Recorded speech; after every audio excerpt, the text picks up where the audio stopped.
9 at Radio Free America, and this is Uncle Sam with music and the truth until dawn.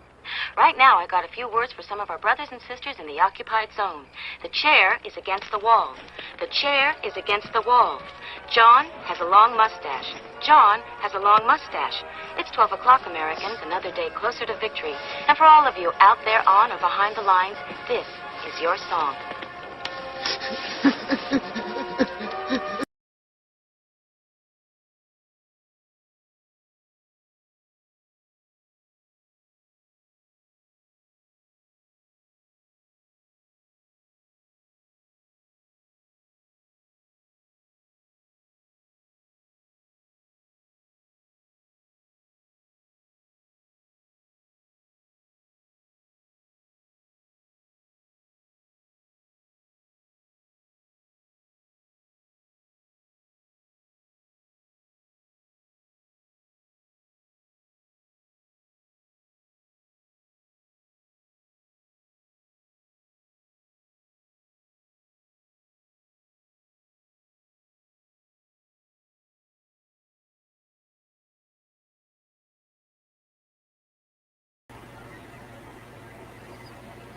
Oh, okay. I'm not even connected to the show, so that makes it a little easier. So, welcome everybody to our Daily Gun Show. Came to you live every weeknight at midnight Eastern to talk about guns for an hour. And this is the conclusion of Wolverine weekend, so we threw the link out there. People that grab stuff from the store this weekend can grab something from the Free Patch Friday, the Wolverine weekend panel, which I can throw up on the screen as an overlay, I believe, if I don't push the wrong button right there. So you don't have to jump in if you don't want. If you just want to use the comments and let us know which one you're interested in, that'll work. But otherwise, yeah. So let's see. Woods is out there taking the dog out, it looks like. Oh, look at that. If I make this over like this, then I can see it larger. All right, well, I think it's showing everybody what I'm seeing, right? It's showing the patches, so I'm going to go over to this screen over here. And let's see, I know that one of the people said to pick the one for them. Otherwise, we got that person from California. And then we got... Oh, I'm guessing, yeah, that one guy who was from the Instagram, and that's it. So the Red Dawn is not taken, so you can definitely have that one. You got a couple of them coming. So you said you also wanted a Chewbacca. If you want to grab a specific one, let me know. Grim is out there, Makojo. And one more time.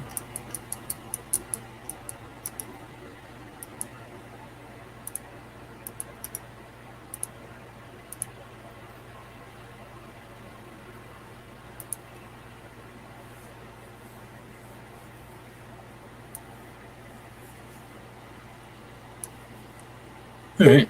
Well, we got barbecue jumping in here, I guess. Good evening. How's it going? Yeah, it's going. How's it going on your end of the microphone? Pretty good.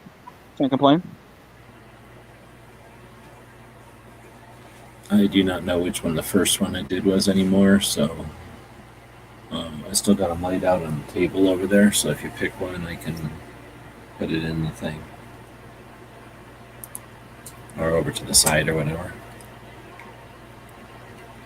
Did you pick any? I'm thinking you grabbed something this weekend. Oh yeah, you grabbed some stuff. Did you pick any? I don't remember. Not yet. Okay.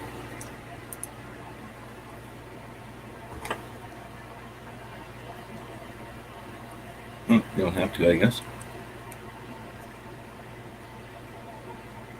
I was browsing right now. Oh. Does this work? I could do something else if it makes it bigger or whatever. I'm getting ready to blow it up right now and jump into my gallery and blow it up bigger. Oh. Yeah, no hurry then.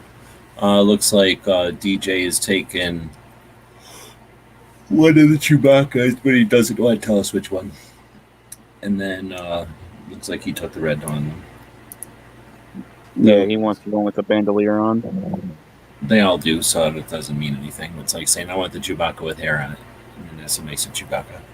So Grim's saying the nut one came up with, or we came up with that one in a Never Enough Ammo chat years ago.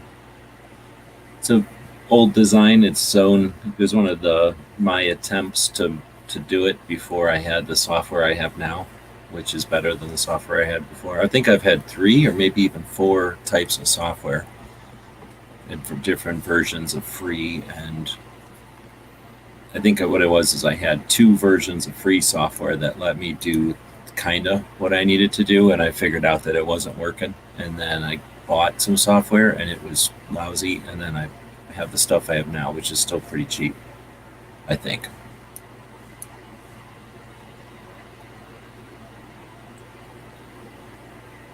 All right, well, it's a gun show. If anybody wants to talk about guns or anything, throw links up there all day, and I'll throw another one out there. If anybody wants to jump in, you can. If anybody wants to throw questions or conversation out there, feel free.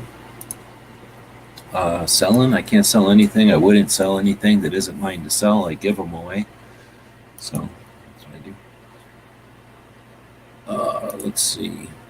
Chewy with yellow border. Black AK. 2 up and 7 over. I guess that means from the bottom. So that one. So it looks like the one Chewbacca, did you hear that, with the yellow border and the black AK? DJ just took that one from you, even though that's the one you wanted, probably. No, actually, there's a lot of good stuff there. I'm gonna say that's a hard choice.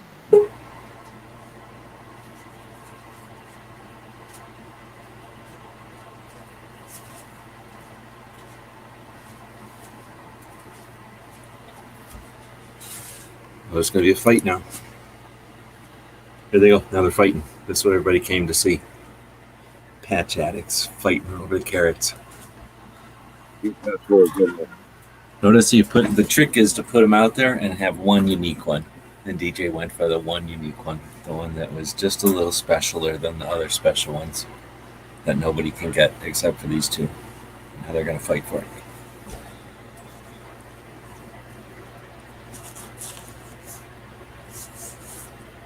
Nope, I guess not. Oh, here comes Woods. I think Woods is in on this as well. Let me look. Yep. Woods would probably be the only other person who is in this. I got to go figure out who this person is. Somebody bought the one thing at the store that I only have on the store. I don't know, because... How about the minigun book? I think. Which one? The minigun book that you made? Because we both like the miniguns. Didn't I buy? Is that one I bought? What are you saying? What? The mini revolvers book. The mini revolver book. Okay, what about it? That's what I ordered. That was pretty cool. Oh, okay. I hear you. No, I'm saying somebody bought something. They bought a magnetic patch panel, which cost $3, and it costs like $4 to ship it. And then I'm shipping it for more money than they paid, and it cost me something to make the damn thing, right? So I only really sell the magnetic patch panels with other stuff. So right now what I'm trying to do is find out, the name sounded familiar. So if it's a Patreon, I don't care. I'll send it to them, right? But if it ain't a Patreon, then I'm going to cancel the order, because I'm, like it just said, it cost me $4 to send something that cost them, they paid me basically $2 for, $3 for. But anyway, you guys are, barbecue is still looking and picking. Which one is yours? He hasn't picked nothing yet. DJ's the one that's already picked everything. I think I'll grab the Red Dawn bottle of soap. Oh, you already got that one was taken. I just said. Let's I'm DJ sorry. that one before everything. Now, if you guys want to fight over it, I'll throw some broken glass down, a bottle or something. Piece of rusty hacksaw blade. I'm going to wrap this in hemp and grind them into some resin and then get it in that crushed glass. There's nothing stopping you from having some kind of weird gambling situation. People didn't come here to see a calm distribution of stuff like a bunch of communists. Let's just calmly distribute somebody else's patch collection. When DJ bends down to pick up the broken glass to cut me, I'm going to hit him with a pair of nunchucks. Oh, see, in my opinion, he just won right there. You can't come back from being nunchuck whacked.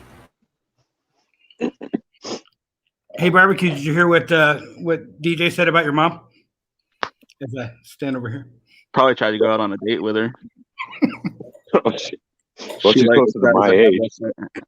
Well, she likes guys that have less hair than her. Facial hair, I mean. I was just trying to get you guys to fight and stand on the side. Yeah, no doubt, insider. Hey, I'm a professional.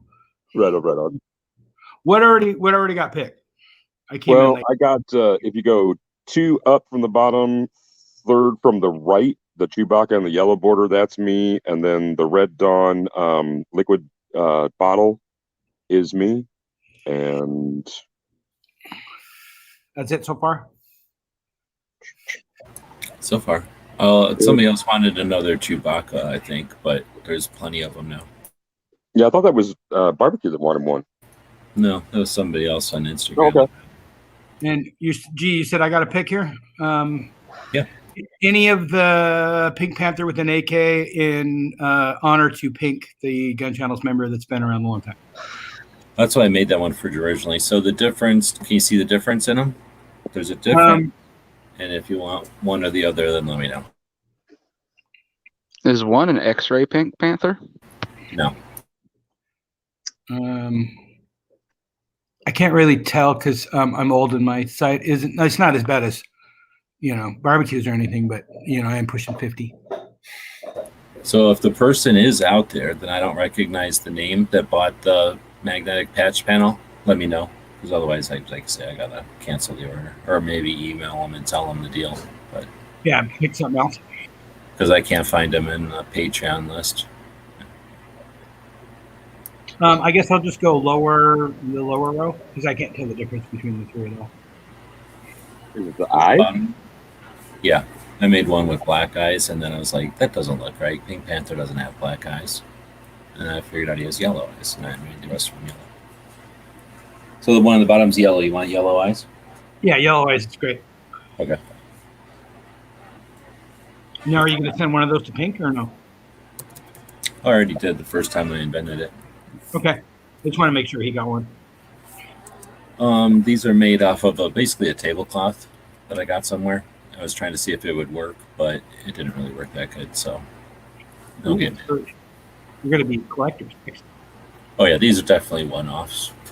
Plus, I can't sell Pink Panthers, so they're all just gifts. They're just a friend I'm giving a patch to. Right. So could I snag the Statue of Liberty down in the lower right corner with the red border? I guess. Cool.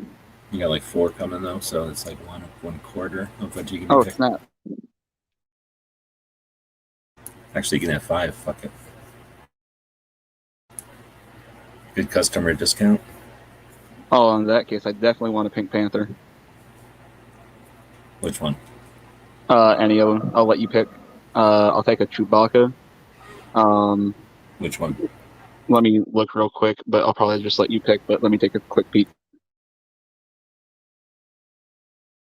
These other 2 people in here are not going to help you, I guess. Yeah, the one in the upper right corner, John, is Chewbacca on white, and then over on the other side, second top left, he's got, looks like a yellow gun.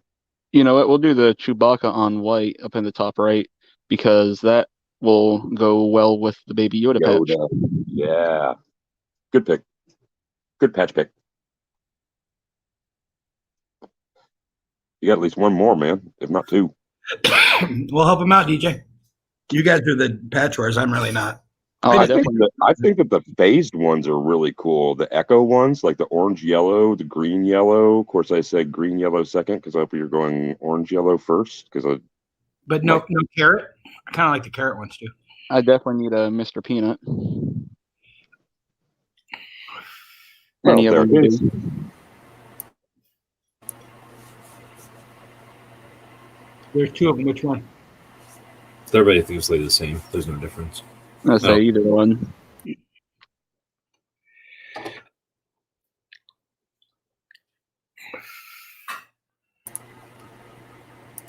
All right, with that, we'll get rid of that, and boom, now we're back to regular old Daily Gun Show again, without any dramatic patch panel action, unless whoever the dude is that grabbed the, I'm assuming it's a dude, it could be a chick with the name that it is, the person who got the patch panel thing, if they want to chime in and somehow they, whatever, like I say, they're technically haven't even paid for shipping at this point, but they are technically in Wolverine weekend, technically. Then we got the dude from Instagram who probably ain't going to show up here because it never has before, but it's welcome to. Let's see, I'll throw the link back out there again if anybody wants to jump in and talk about 2A. Paste that there, and then let me double check. Oh, and then there's some person in California who's more than entitled to a couple of them, but I don't know. All I know is their real name. So I don't know their handle. So if they're out there, they're welcome to let me know. But they didn't say nothing really. Oh, wait, did they? Nope, they just said, hope you have a great trip to California. Unfortunately, it's not a lot of orders. I did not get a lot of orders, so there's going to be no trip to California at this point. But we'll continue to put things on eBay and whatnot and see what happens. Yeah, feel free to talk about whatever. So, right on. Erstwhile just pointed out, he said, rest in peace, Mr. Peanut. And indeed, he was harvested for the last time. No more Mr. Peanut, no more Mr. Nut.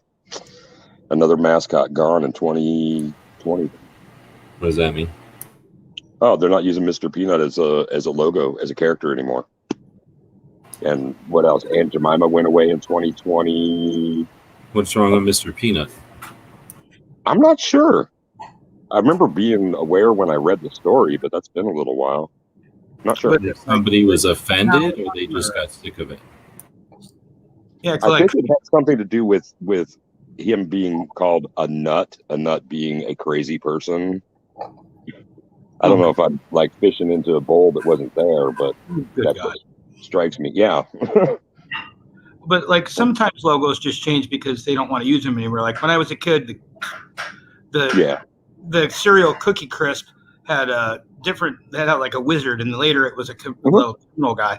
Like that was just weird marketing. So we're sure it's not just they decided to change the marketing. But I don't know. But the other two, I said Aunt Jemima, but the other one was Uncle Ben's.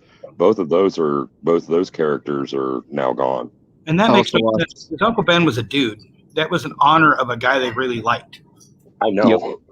Like, they weren't at all being mean. They were just saying this was a waiter at the place where they invented the type of rice, and he was a really good dude and worked there 40 years.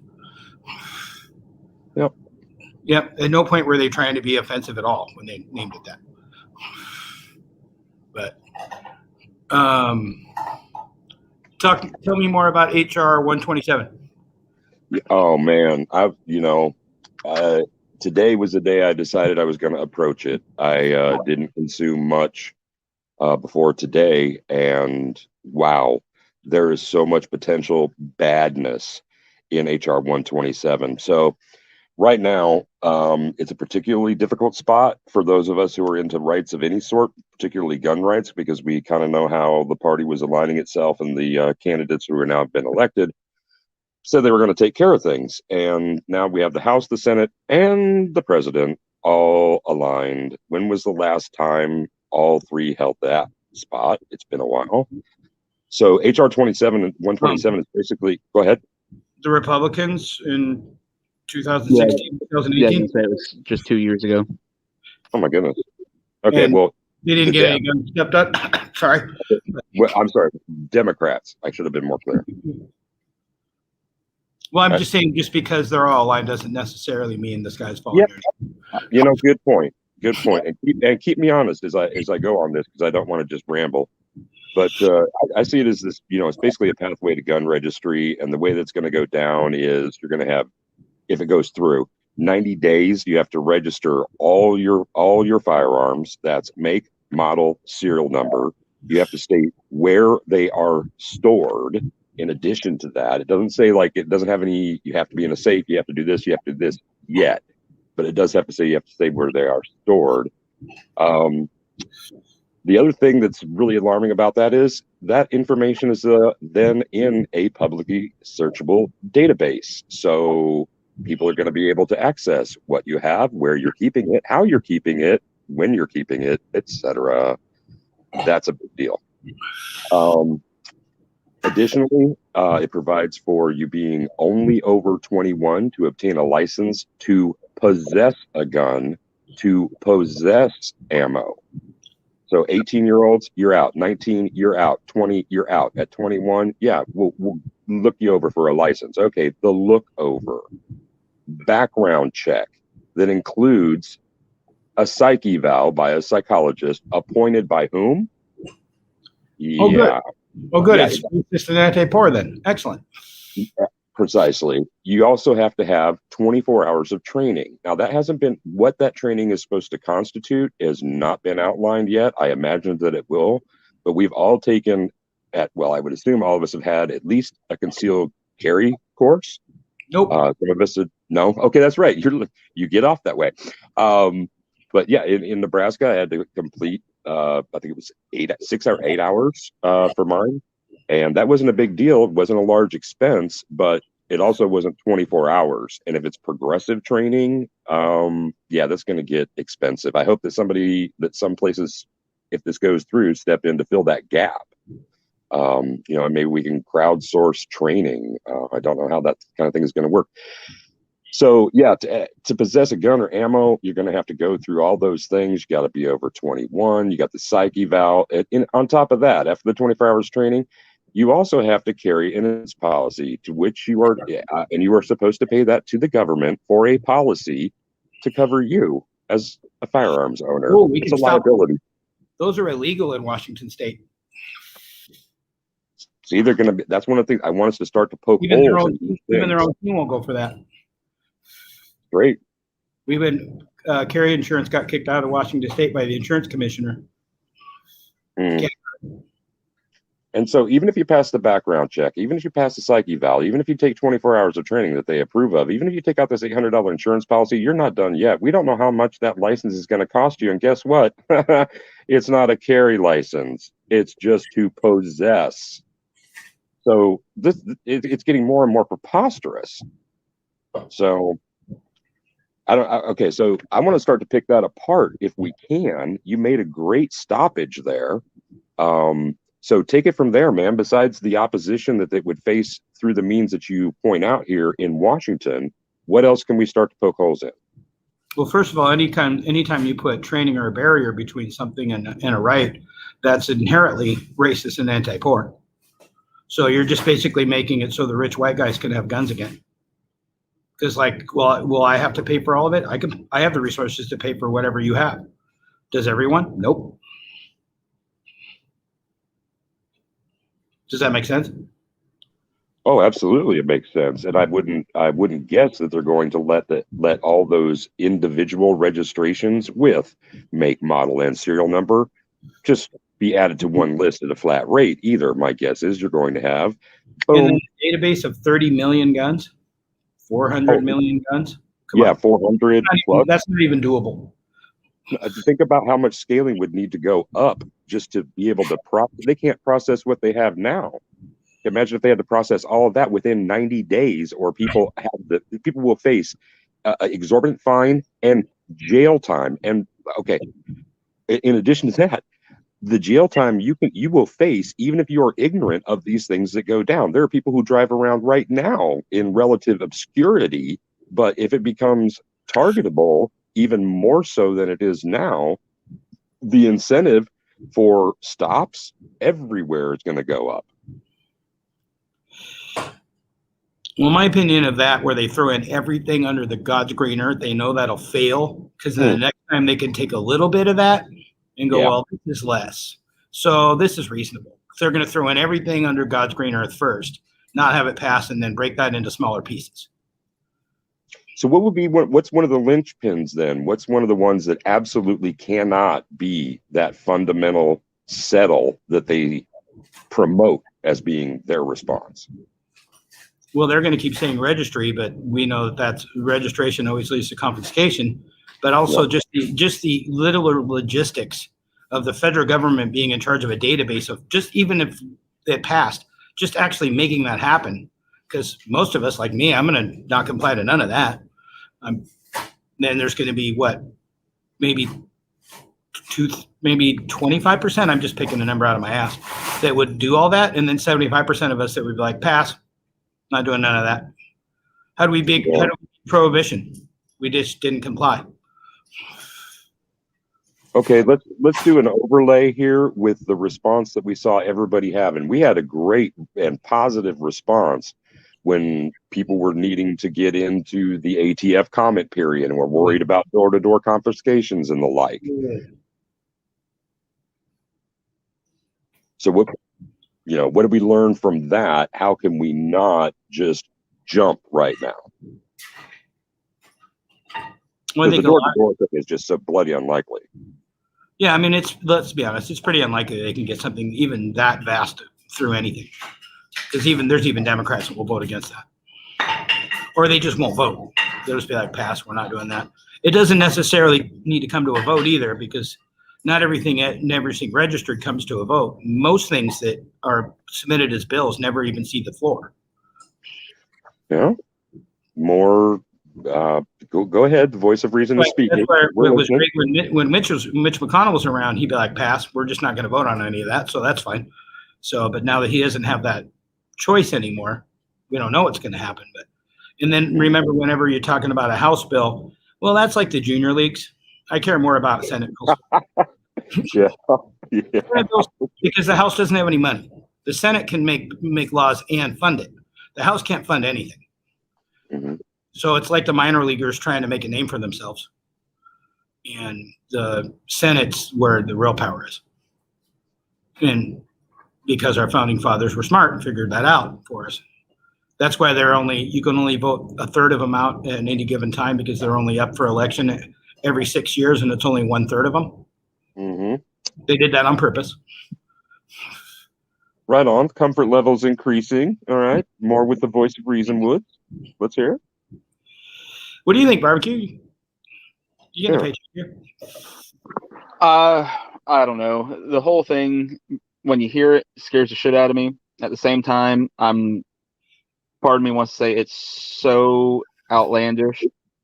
There's no way it would ever pass. But at the same time, when you think about, they have both Congress and 50-50 share of the Senate right now, and then if they did the nuclear option, then they would have the Senate, because Kamala Harris then gets the tiebreaker vote, and that's to say that no Republicans voted for it, and this was voted party lines each way.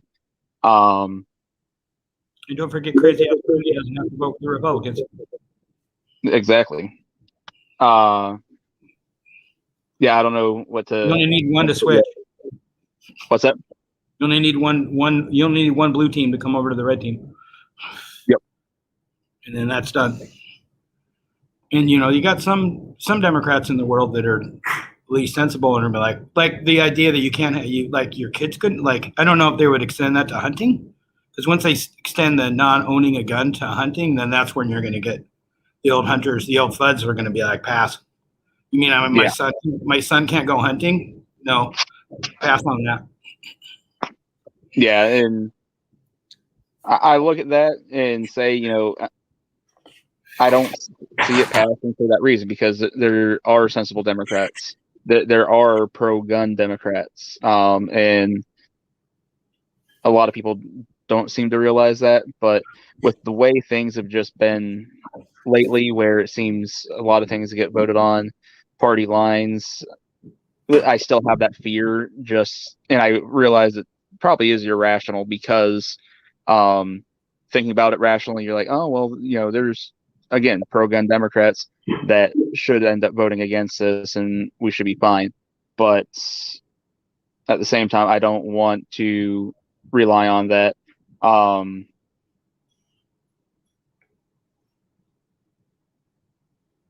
hear you. We got to be careful. Like I said earlier, that The real play for them there is throw in the kitchen sink and then come back in, Oh yeah, somebody else in a smaller version of it is like, well, this isn't as bad as that one. This is only banning magazines. Yay! This is reasonable. Like, and compared to that, it looks more reasonable to regular legislators that aren't gun people in one way or the other. Because there's an awful lot of gun legislators that aren't anti-gun. They just don't care. I'll be right back. Well, I think one of the examples that I'm going to use when starting conversations or engaging people on this subject is going to be, considering that youth, the disparity in youth, 18, 19, and 20-year-olds. I was married at 19. I had a weapon to defend my home and my kith and kin before that year was out. If something like this were to pass, how would it be that I could I couldn't react with necessary force in some situations? I do not think this is just not a good idea. I don't think I don't know how anybody could get behind legislation that puts the populace in greater danger than that from which it's being protected. That just is so counterintuitive to me. And even if it is a step down a slippery slope towards a reasonable compromise, it's not going to be reasonable, but it might be effective. So something that had popped into my head while you and Woods were talking about all that was, to me, it seems the left has gotten very extreme in their pushes for gun control and the things that they want. And if anybody wants to stop me while I'm saying this, please go ahead, because for reference, I was 5 when the Clinton assault weapons ban went through. So on the political scheme of things, I'm still very green in knowing all the things that, from 70s, 80s, so on. But to me, it seems like things have gotten a lot worse recently. And I'm curious if anybody has an idea of why they have become so extreme in their push for gun control.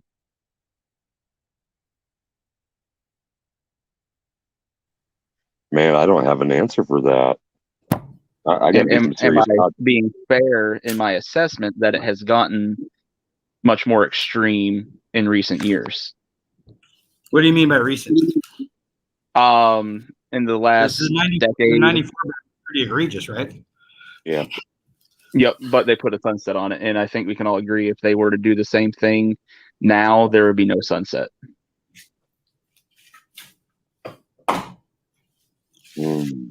Hard to say, but yeah, probably not.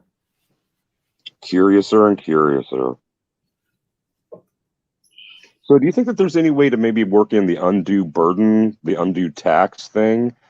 I mean, I don't want to immediately parallel this to the Boston Massacre, but the last time people were talking about taxation without representation where a serious movement occurred, it was the Revolution. I think anything where you go back that far isn't really relevant now. Okay. At least for this conversation, I'll agree. Foreign power that was a king. I mean, and we don't live anything like those folks. Not even a little. Would you feel that you could join the line that said that you were being taxed without being represented, though, in like if this were a case study? Well, for sure. I mean, but we do have representation. The fact that we don't like the team that won, they got voted in.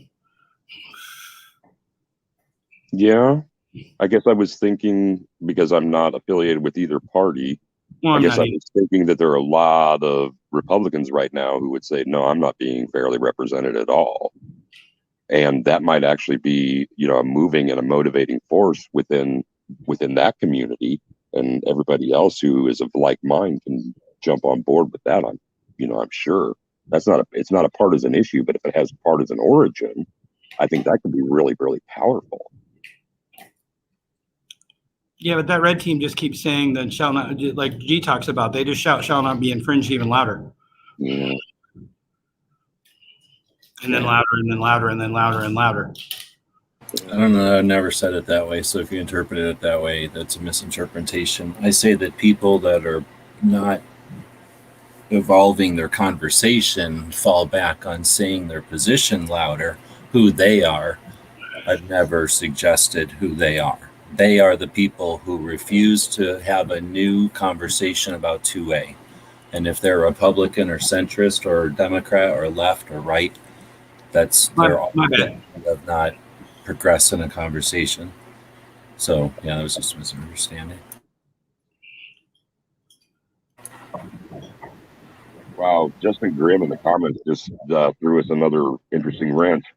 Says he's way more worried about fair access to financial services that Biden just put a halt to allowing banks to discriminate against the gun industry.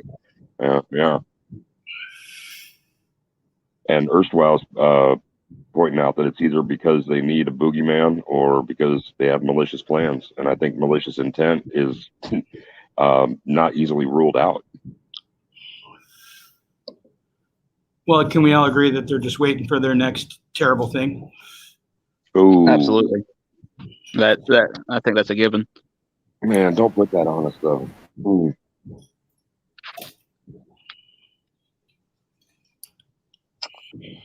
Historically, you couldn't be more right, man. That's just how pathetic.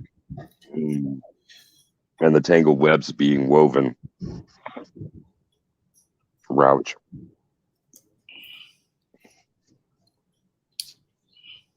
So there's anything to do to slow it? Can anybody think of anything to help, like slow the? Yeah, I've talked about it a million times. We fund the people like the DC Project, 50 chicks that for 5 years have already been efforting to make their presence known to our representatives and to give them ultimate power, give them as much resources they need to change the face of gun ownership, to create and empower the Hispanic gun owners and whatever organizations already exist. The guy here in Arizona, I can't think of his name, Johnny Rowland, who has an organization or create new ones. There's Guns for Everyone is doing a 3D printing thing. So bring 3D printings to the youngins. Get 2A gaming. Expand on that. That's a area larger than Hollywood. For one thing, when they set up an ambush, like an obvious ambush, like an obvious distraction, like an obvious repetition of what they always do, which is set down the same boilerplate, the same exact thing. The only thing they change on it is they either copy and paste new stuff to the end or change the name of it to something more appealing to the current situation. And every time we fall back into the same methodology of or the same reflex of just observing what they did and having a conversation about it instead of actively doing something, sitting around waiting for them to exploit the next atrocity is what they wait for. They wait for us. They assume that we're going to sit around waiting. I've said it a million times. You ask the question, what else can we do? Well, there's a million things. Can I go on? Like there's many things that we could be doing to actively prevent what they're trying to do. The same old repetitive, worn out groove that they use against gun owners every time something horrible happens. Yeah, they're setting up a bunch of stuff. So yeah, he put what did it say?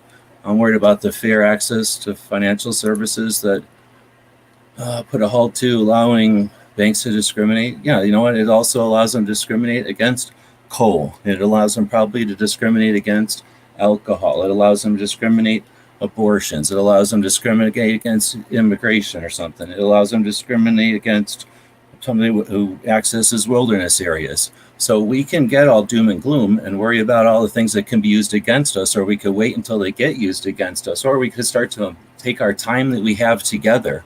And some people would suggest that that's dwindling. I can tell you that this is dwindling, right? That there's dwindling time that we have together for whatever reasons based on our mammalian, husks that only last so long on this rock, and we have an amount of time to do stuff in such a way that it looks interesting and appealing to our children so that they can do the same. vigilance, right? Like, so the access to stuff, yeah, it might be used against us. Why don't we wait until it is, be aware that it isn't, but let's use this time to change the dynamic, to change the paradigm. The reason that they're able to freak us out and get everybody into these cycles is because we go into freaking cycles. Well, why don't we talk about changing the cycles? That's what I attempted to do with this show. Yeah, absolutely, Rant, and that's you why asked I'm the moving money question. behind DC Project right now. And in addition to throwing some money towards them, I'm also, at least in the Instagram world, connecting with as many of them that are active on that social media platform, and just starting to offer support, encouragement. No, I'm not offering any ideas because I want to be open to theirs. I'm not there to tell them what they should be doing. They're doing a Let good people job. We know just need about to them. amplify what they're doing and their opportunities Right, to get awareness. together and do that. You're right. You don't Yeah, need to mansplain to people that are already doing it, right? So instead, totally. talk about it to other people who are sitting around moping or sitting around getting upset about it or seeing no other option or seeing the obvious ambush as our only option, or seeing it as with rubbing their hands together as another opportunity to, Mhm. for money to be made.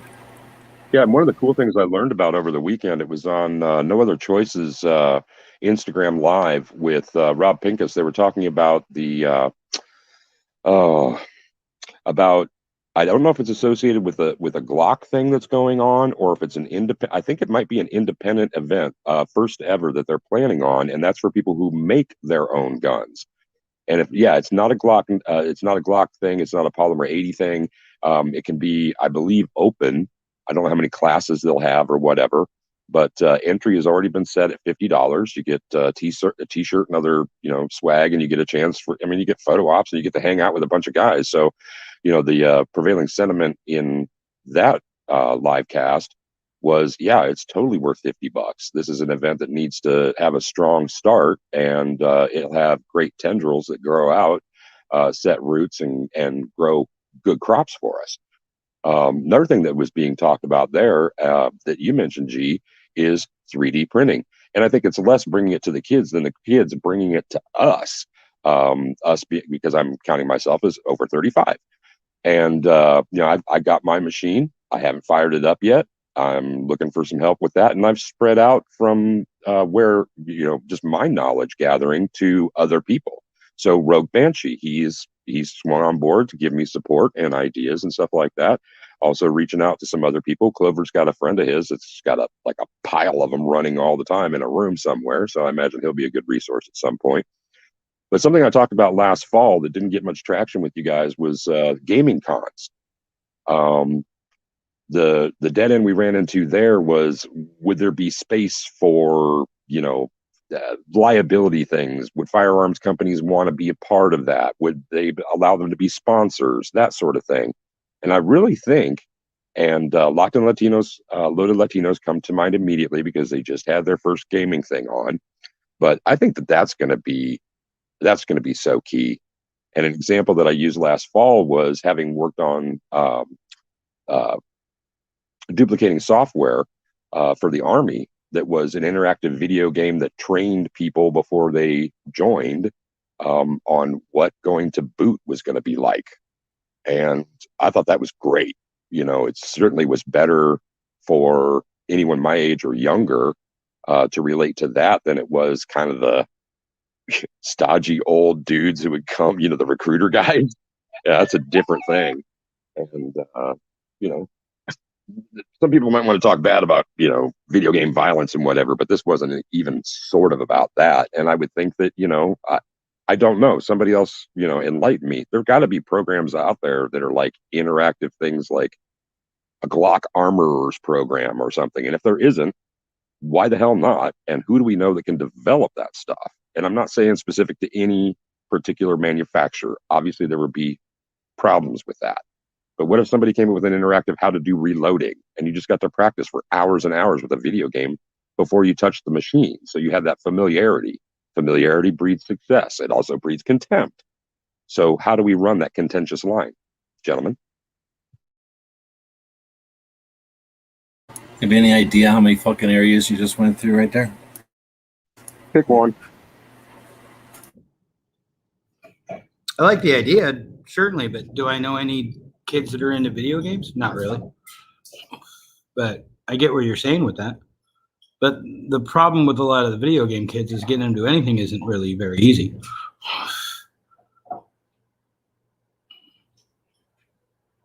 Well, if we short sell them, they'll live up to that. Are you kidding me? You're sitting here telling me at a time when they're dinking around doing all kinds of little moves at the national level to the Wall Street and whatever, that there can't be whatever just happened to Wall Street against Bloomberg and his BS manipulation. You just said you're up to chapter 3, or you just started reading chapter 3? But they're literally basing most of their bullshit perceptions that they force upon the society to move that Overton window. From what I understand, and I could be wrong, if there was somebody smart enough to fucking join us in these chats, they could fucking school us on this. But from the one book I've read, from what I understand of that book, the 2 chapters I've read of it, that it says that most of the data that they're using on their side is on from like bullshit like those that, and you know, not all of it came from one study, but it came from studies like the 2-city study versus the 2-country study. So they're handpicking all their data, and then they're like, you know, using sample sets that prove their points out of that handpicked data or handpicked, you know, studies, and then now they're basing all of their perceptions on that and laughing off real, this is all health research, so they're laughing off real crime and real societal research that proves other, not just anti, but just other, right? They act like it's either on or off, but it's really this whole scale of gray, and they won't accept anything except for prohibition of firearms. You know, it's the only option to the health crisis that they're coming up with. So yeah.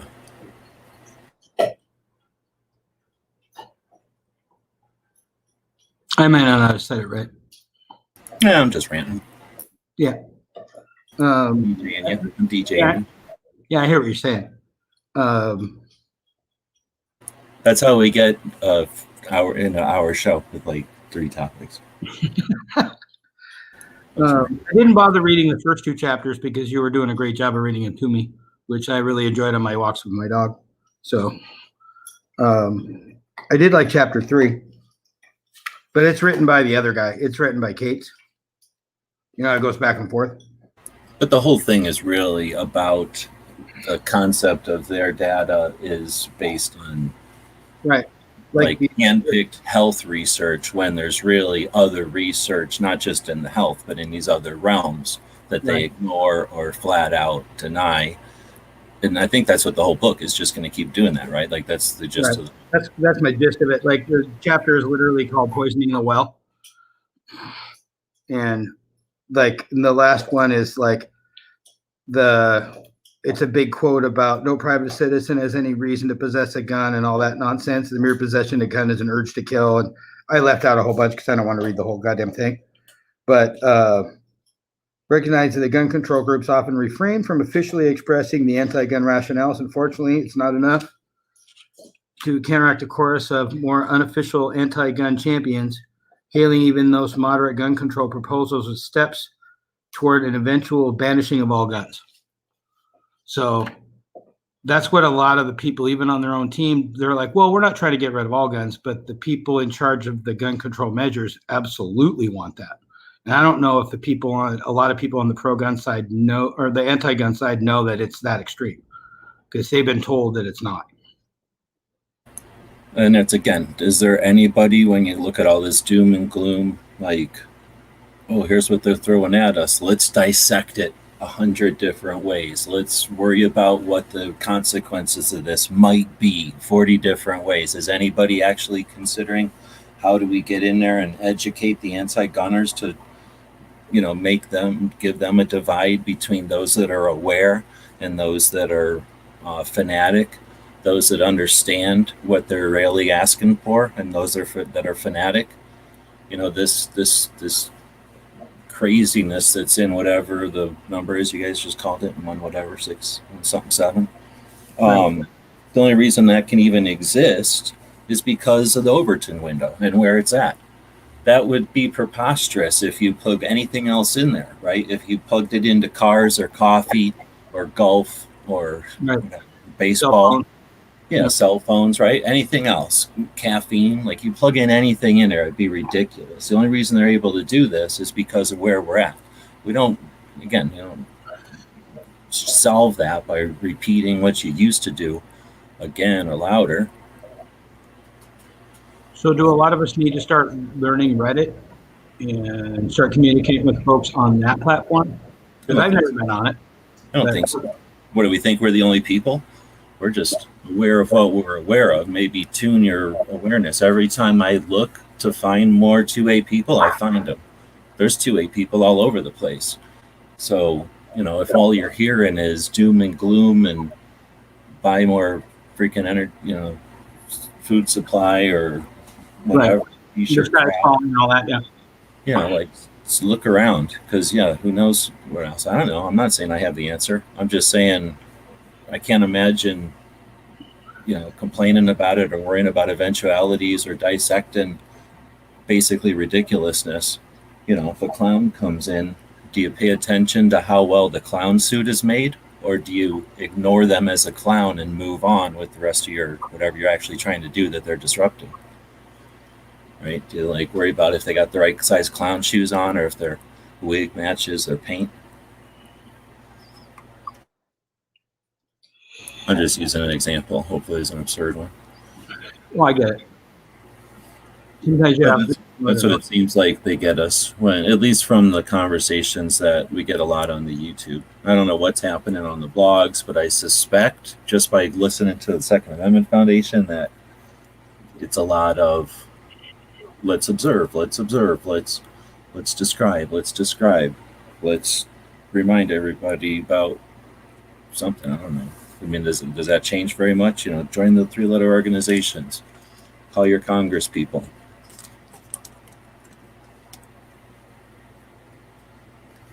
I don't know if there's I'm not saying here's the other alternative, better answer, but I suspect alternative answers are better. Does that make sense? Or alternative options could have opportunity.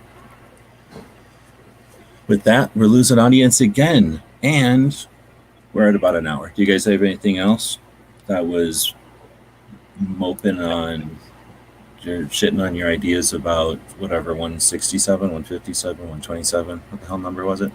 127. Well, I guess I'm going to stick with the youth on this one. 18, 19, well, younger than 18, 19, and 20-year-olds who don't want to face a future where they're not able to protect and defend their kith and kin. I don't think that there are going to be a lot of parents, one side of the general argument or not, that are going to like the idea.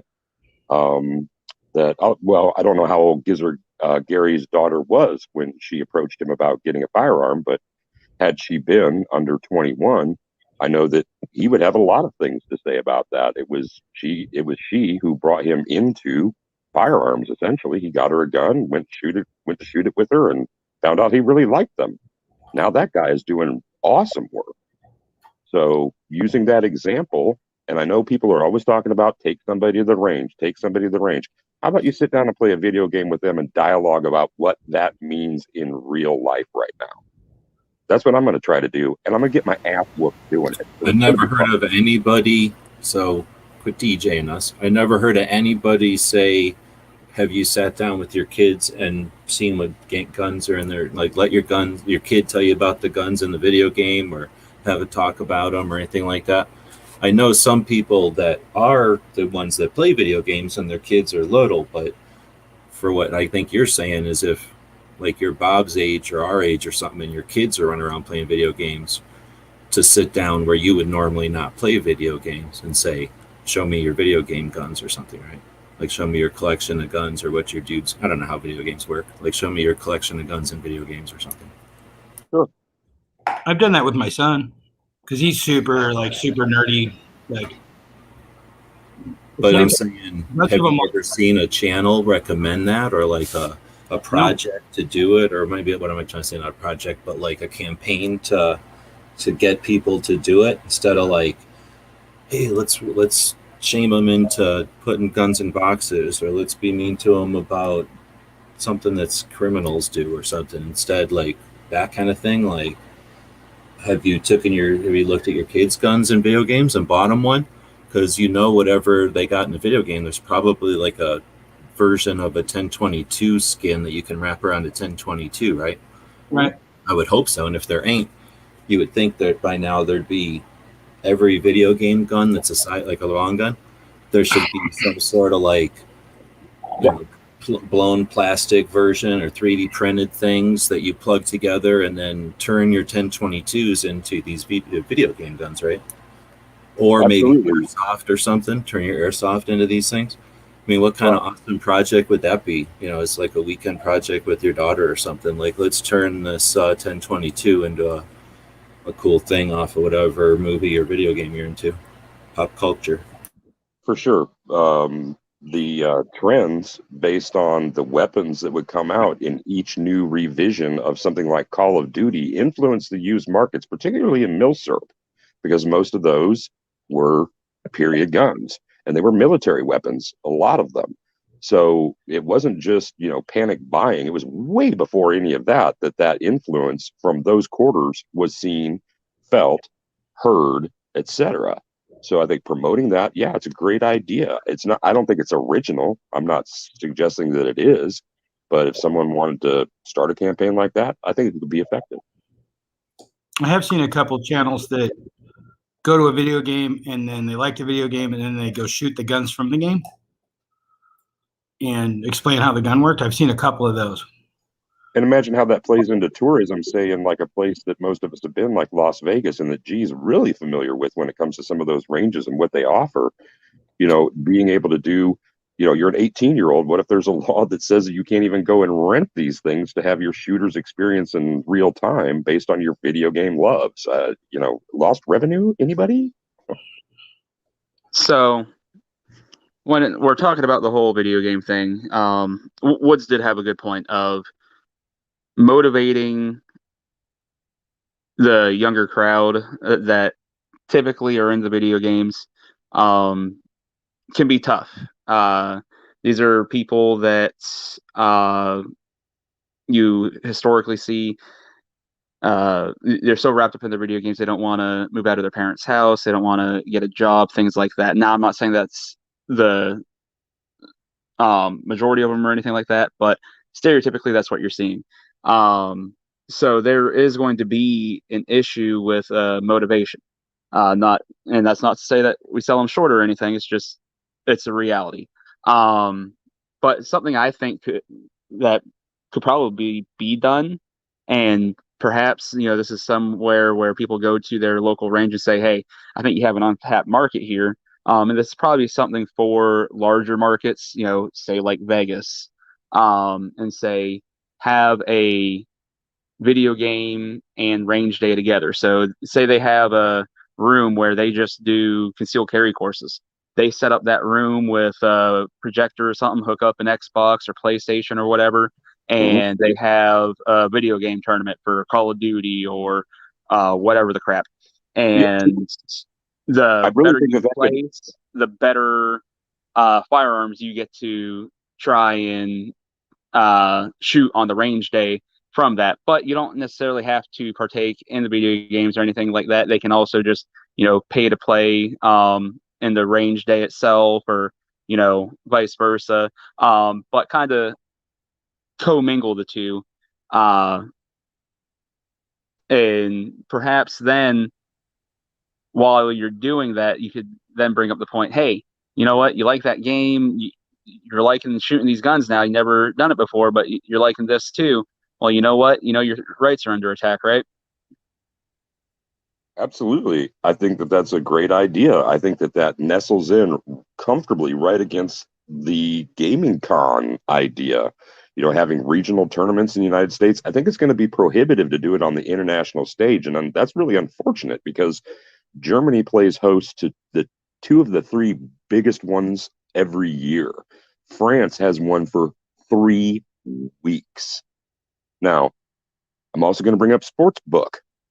if sportsbook was allowed, I don't know about how anybody feels about betting on minors or whatever playing video games, but we're talking about revenue. We're talking about, and we're using Las Vegas as an example, but everywhere would benefit from having that kind of extension. The businesses that don't see as much, during the year or in an off season or something like that. So the kids that would benefit from having a massive financial pressure, maybe at a massive level on their shoulders as they try to play video games with each other. They do that already. They do that already consistently. I mean, take a look at those kids in any tournament sport. Chess. I was a part of that for a while. That is just like horrible. It's any defeat. Yeah, I mean, you just have to have good people behind you. Why would you want to make it a part of it? I can see having money on betting on things, but not on children competing. Yeah. Well, I didn't think that everybody would be, think that was a clean moral decision. I was just throwing it in, as being one more example of money is undeniable. It is an undeniable force in a lot of ways. Now, I'm not saying put kids out as the shield through which we try to push the crowd at all. And I guess I'll just retract that whole idea of sports book, and maybe that'll clean it up. But yeah, I think barbecue's onto something, and reminding us that the short attention span theater of kids these days. Yeah, that definitely don't have all the answers yet, but it's good to talk it out. But then let me rephrase my position too. In general, the kids that play lots and lots of video games, just because from my career, these kids are playing 10, 12 hours a day every day. That's not the kid I'm talking about. There's also really motivated kids that also play video games that actually could be. So even if it's 10% of a shit ton of kids that parents could sit down with them and play the game, and then take some of those guns from that and then like build it or shoot it or somehow get them practical knowledge on how that gun works. It might be the entry point for the next generation of shooters.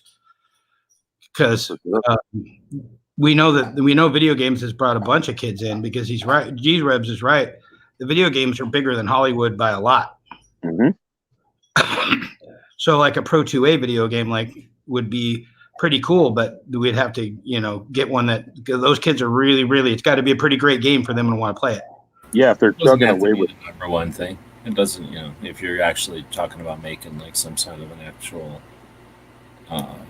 awareness or activist video game.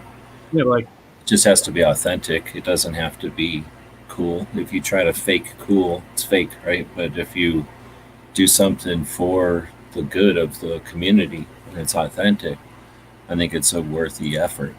Doesn't it? Like I say, I don't think you don't have to shoot for like a Hollywood blockbuster version of a video game, right? It just needs to be like a Clerks version of a video game. So honestly, I think we might have missed a train on a video game like that. There is one called Homefront. I've played it myself and absolutely loved it. Great game. I believe the plot to it is you're living in Los Angeles or something, and the U.S. has become taken over by, I believe, communists. I believe the communists were either North Korea or China. Either way. But very good game. It actually had very good reviews, and something like that, I think could have been that stepping stone. Unfortunately, that game was made, I think, 10 plus years ago. But if something else rolled out like that, and we had to a person working on it and incorporating things in it, I think that could be that good stepping stone.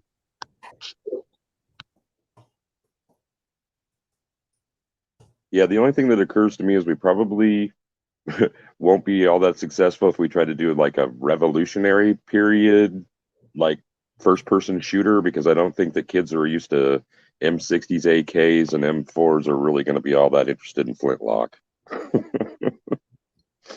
But maybe. Oh no, this one was modern day. That took place in like 2000 and. Yeah, I figured if LA was around. Yeah. Like I said, it was a very good game. Because I think kind of a modern day Red Dawn in a video game, in a sense. There it is, the Red Dawn video game. Problem solved. Ba-dum-ba. We just solved 2A. We go Awesome. home. Pizza's on me. Wait, I ate all that.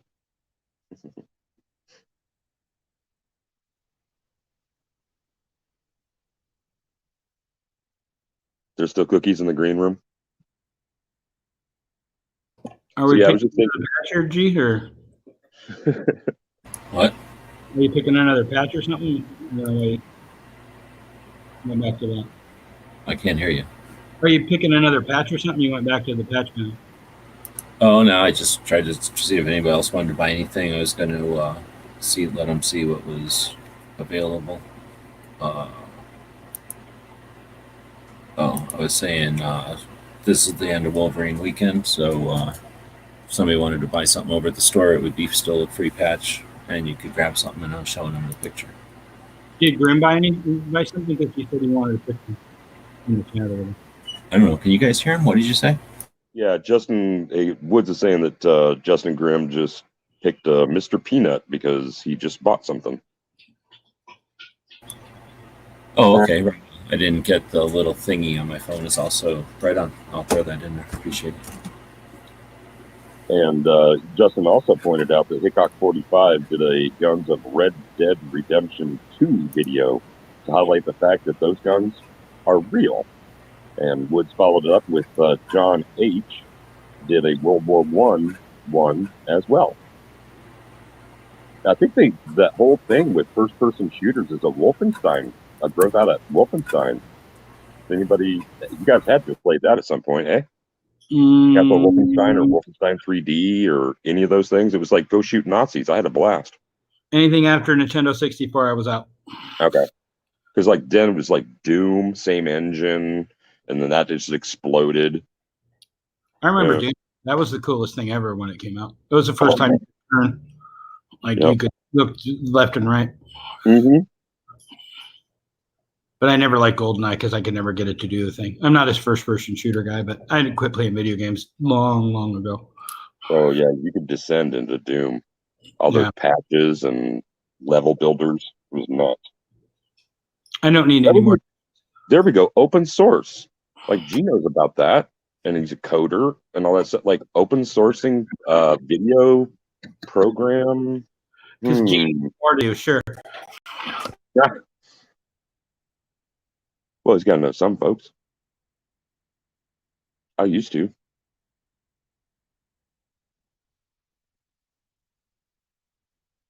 I just can't edit numbers.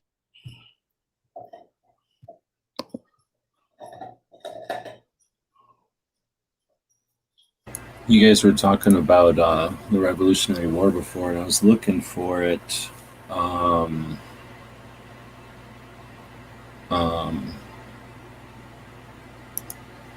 I saw it somewhere when I was doing research for one of the card decks, but when I was trying to make, or maybe for one of the books, I don't know. So I was trying to make sense. Maybe it was from one of the museums, actually. I was trying to make sense of muskets, though, flintlocks, because that's like saying semi-automatic rifles. We sound like a bunch of doofuses saying that, right?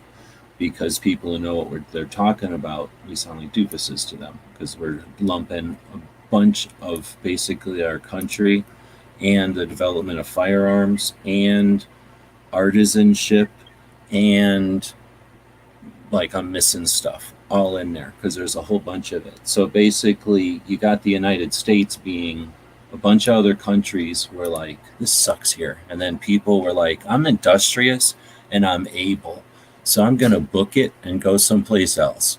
And then they went to the United States and start before it was called that. And it was just called another place to be that was chill. And they started hanging out and trading with people to say, hey, can we have this gross swamp over here that you don't even like that much? And they're like, sure, you got shiny beads, let's do it.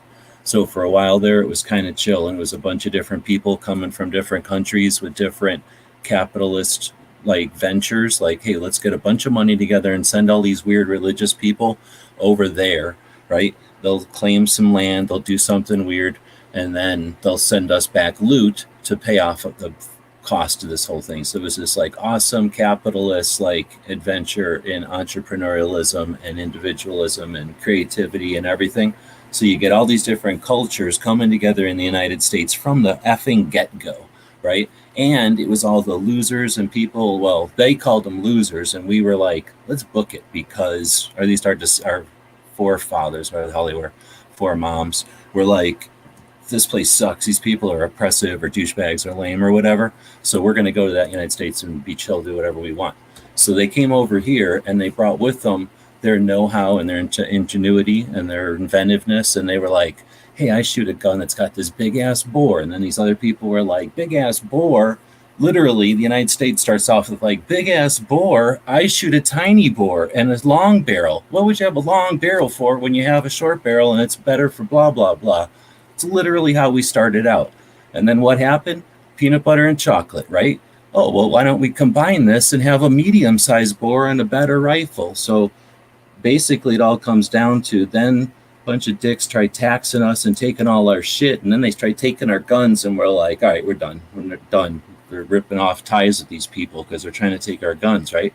So they start shooting at us with their big-ass, dumbass English, slow bullshit, like all the calibers come from how many pounds of lead or how many balls of lead you get out of a pound of lead or how many balls of ammo you get out of a pound of lead, right?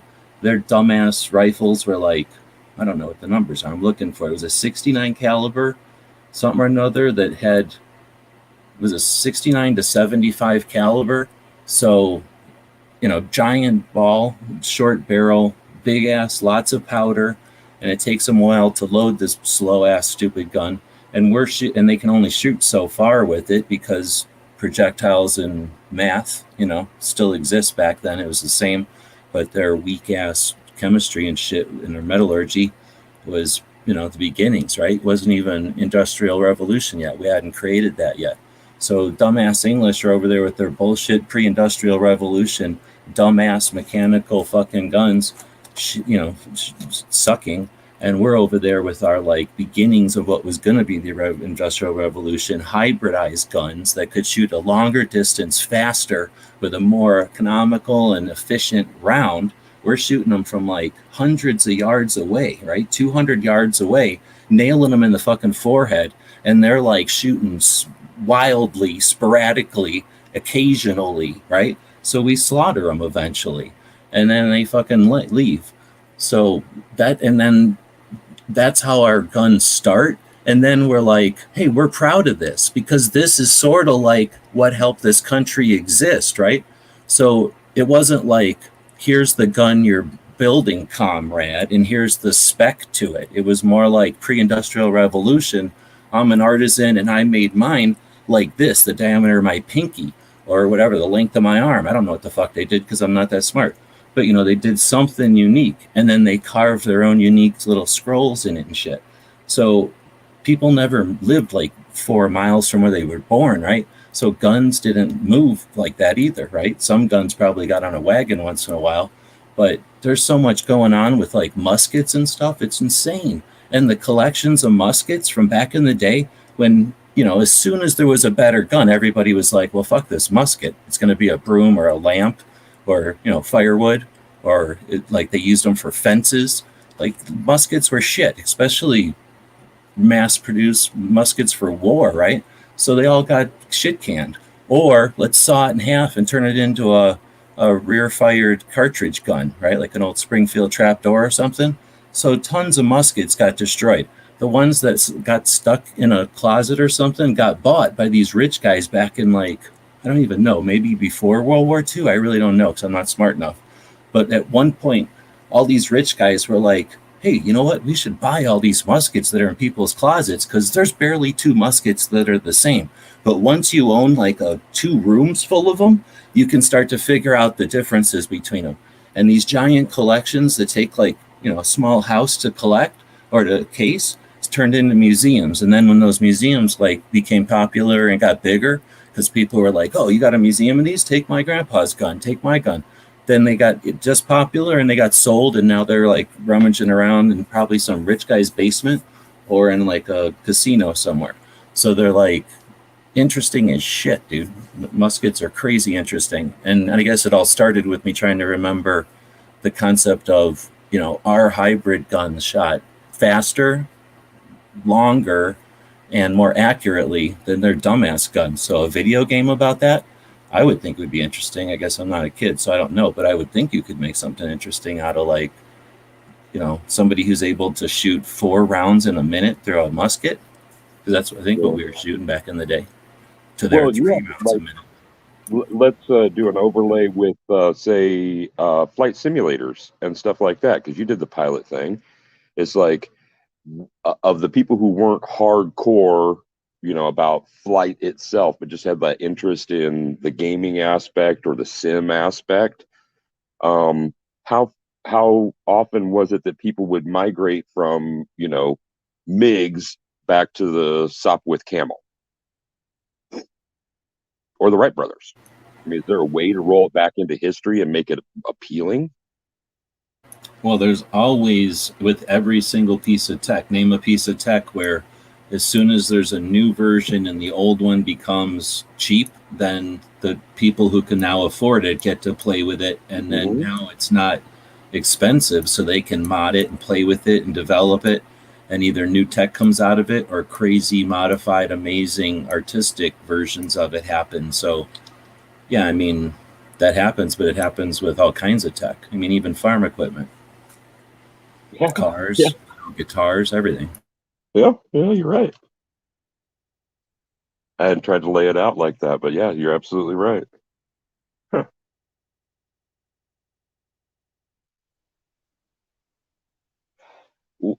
So maybe, what organizations is National Shooting Sports Foundation? Are they ripe for a pitch for that kind of thing, or likely to have something like that in development?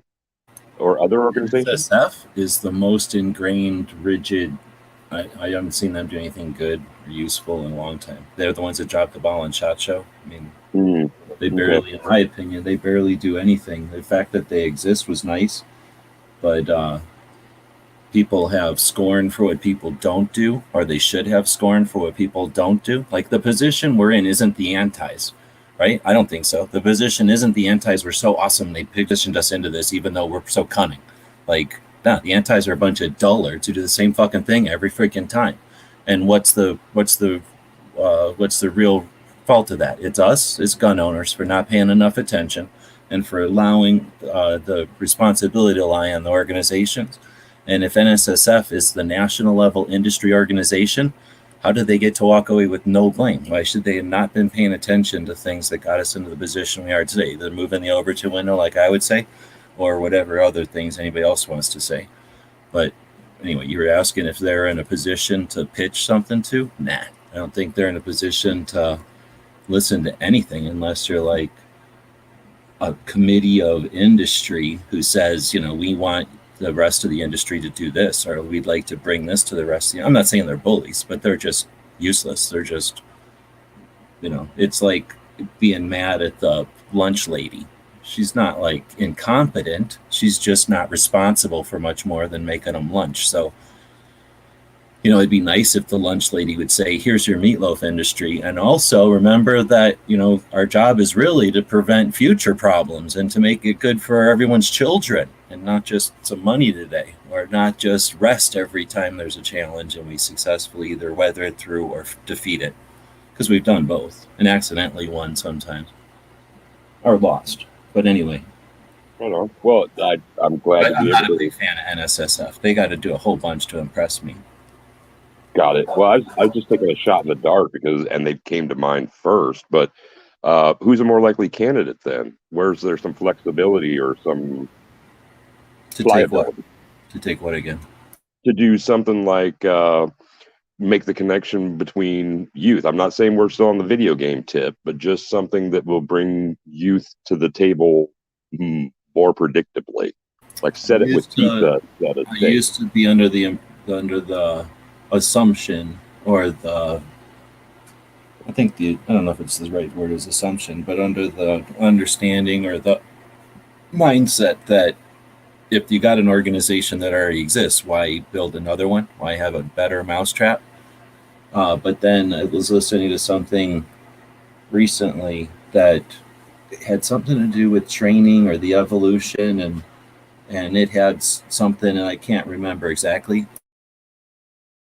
what exactly the guy said, but it was something to the effect of like no organism lasts forever, so they have to regenerate, and it makes sense. Like, you know, we're all organic and we're made of humans and blah blah blah, and things change. So if you have something like, you know, it's permanent, it's just going to end up ripping and being too rigid and useless forever, probably.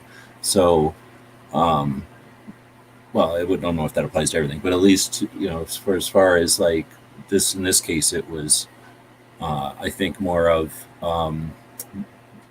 what's the word for like scientific agreement, or like, you know, like a in an area of um, interest, like, you know, an agreed upon thing, like, you know, that's got to that can evolve, or it should evolve. I don't know what the word, what the connotation this guy was anymore, but it made me change my thinking that just because there are existing organizations doesn't mean you shouldn't have new ones occasionally, because those new ones are either gonna, well, it can do all kinds of things. They can challenge the existing ones, right? They can fill gaps where the existing ones, you know, even if they're really close, they can fill gaps.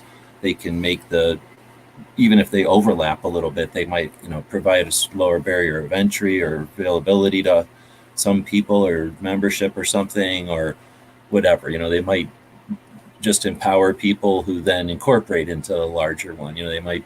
So I don't think it's necessarily a bad thing, but I don't think it's a good thing to just have every time 5 people come together and say, "Here's a new good idea," to start another group or organization or anything either. But so I don't know. I don't know that if you're asking, you know, who to approach with something for getting the kids to do 2A, I don't think you go to an existing one for that. I don't know if a new one's the answer either, but I just don't see anything that exists right now that would be for that specifically.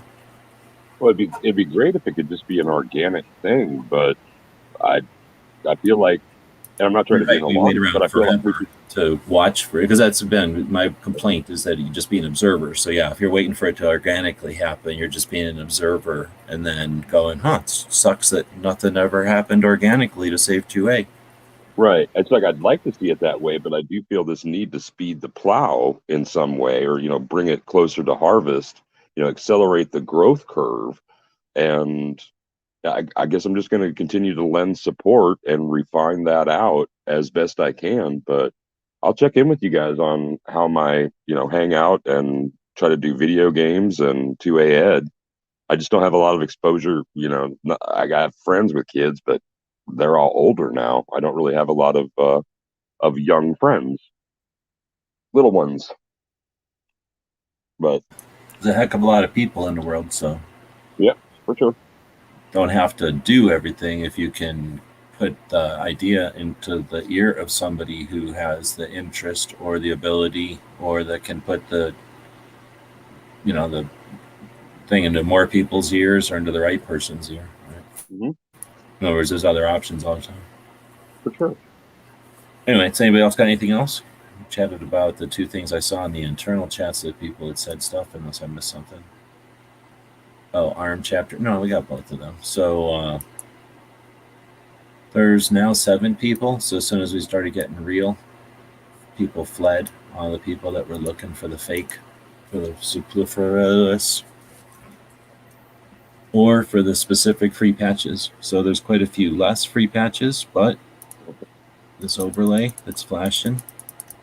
Buy things at gearwebsites.com. Buy things at gearwebsites.com. There's fewer of these available, but a lot of them are still available.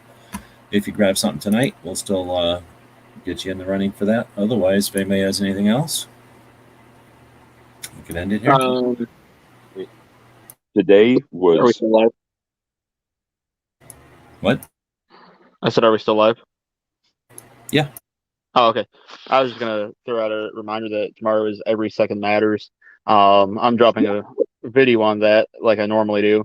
But in that video, I'm throwing out a little challenge to anybody that watches it, that I would like everybody to post something on social media, whether it's Facebook, MeWe, Parler, Instagram, Twitter, make your own YouTube video, just saying, hey, you did every second matters today, whether it's talking to somebody, going to the range, taking somebody to the range, doing something with your kids, whatever it is. Just, let's try and flood some social media with hashtag every second matters or hashtag E2M, and see, how much reach we can get with that tomorrow. Definitely a good effort. I'm falling right in behind that, and I just wanted to point out that today was 2/1/21, and I marked it on my gear website's gun museum calendar. I finally got it up on the wall, and there was nothing particular in today's slot. But yeah, tomorrow is 2/2/21, and then in a year it'll be 2/2/22, and it's going to be what, another 100 years before it does that or some shit. So yeah. Oh no, we got another year before that, but yeah, that'll be 2/2/22, and then there'll be a 2/2/222. Yeah. No wait, there'll be oh no, it'll be 200 years before there's a 2/2/2/2222. But we'll get next year we'll get a 2/2/2/2022. That'll be kind of neat. What about February 22nd? What? February 22nd, 2022? Right, but there's a zero in there, so I guess we got to wait 200 years before it's just a bunch of twos. Twos across the board. But yeah, I didn't even think about that until you mentioned that in one of the things earlier, that it's 2/1/2021. Kind of neat. Or depending on how you write it. 2/1/21, depending on how you write it. So if I win. All right, well, anybody else got anything else? No, thanks for having me, G. Right on. Well, thanks everybody for joining in. It's been a pleasure. I think this is going to be the last Daily Gun Show. I do want to thank you guys for jumping in, for Bob for helping me start the thing, and for the other hosts throughout the years. It's been pretty fun, but can't go on forever. I'll be back to pick you up.